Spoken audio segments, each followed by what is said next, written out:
guys, magandang gabi. So, kwento ko lang, bali dalawang trade ginawa ko dito sa USD JPY, natalo ko ng 3.5%. So, ang unang trade ko dito is around dito, nung pagbalik niya dito sa may retest.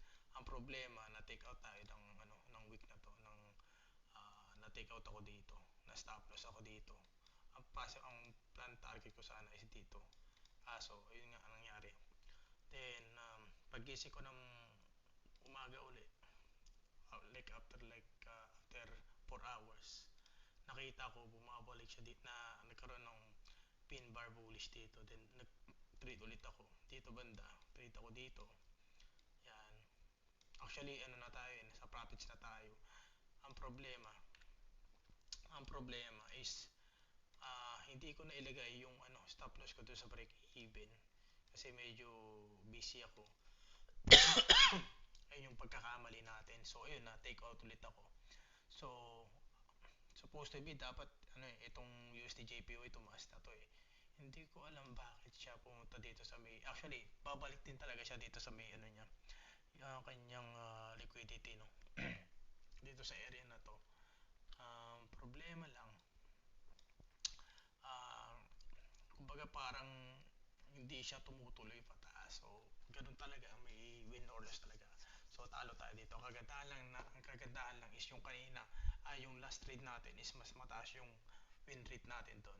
Mataas yung risk reward ratio natin. So kahit natalo ako, nasa positive profits pa rin tayo. So hindi pa rin nababawasan yung capital ko doon sa may challenge natin. So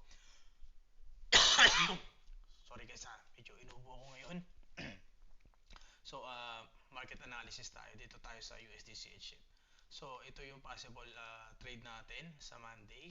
So, bullish na bullish tayo sa 4 hour, sa weekly. Bullish na bullish tayo sa weekly, daily, pre-neg above natin. Ang 4 hour natin, nag-break above na dito sa may week natin. So, ang possible scenario natin, so ang trend line niyan, sasabayan lang natin. So, babalik tayo possible dito sa area na to, sa support na to. So, kung titignan nyo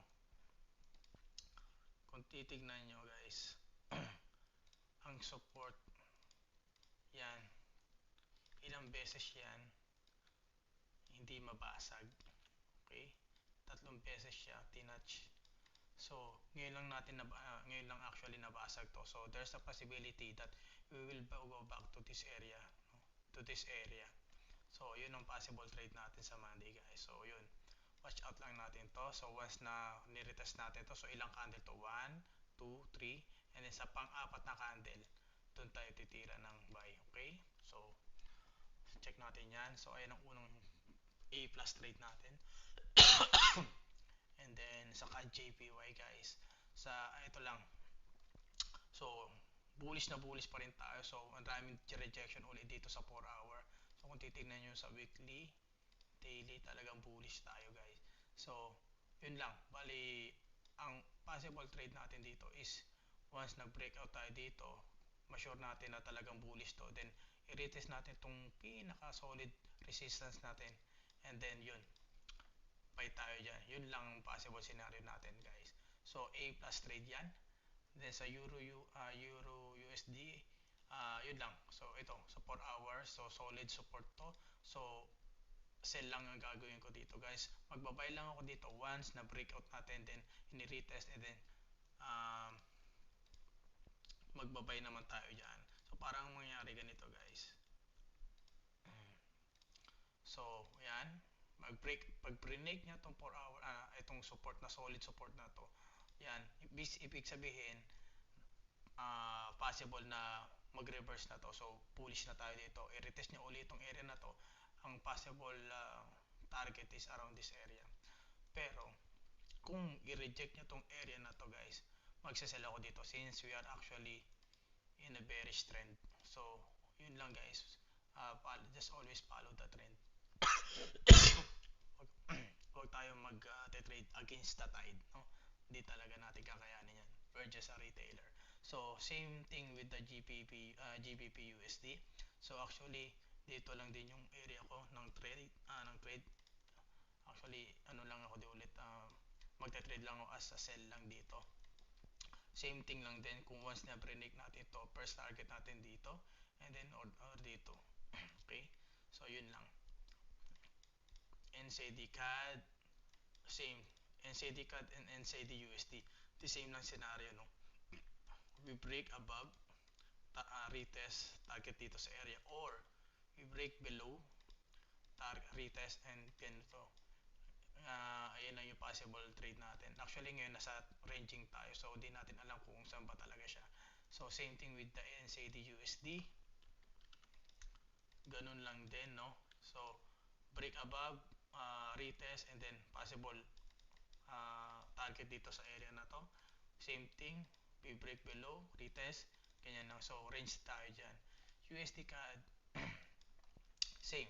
Same scenario. Ganito yung scenario ko dito sa NZD USD. Once we break this area, actually, this area, naglalaro lang tayo sa may, itong triangle na yan. Range lang yan. Mahirap mag-trade dyan.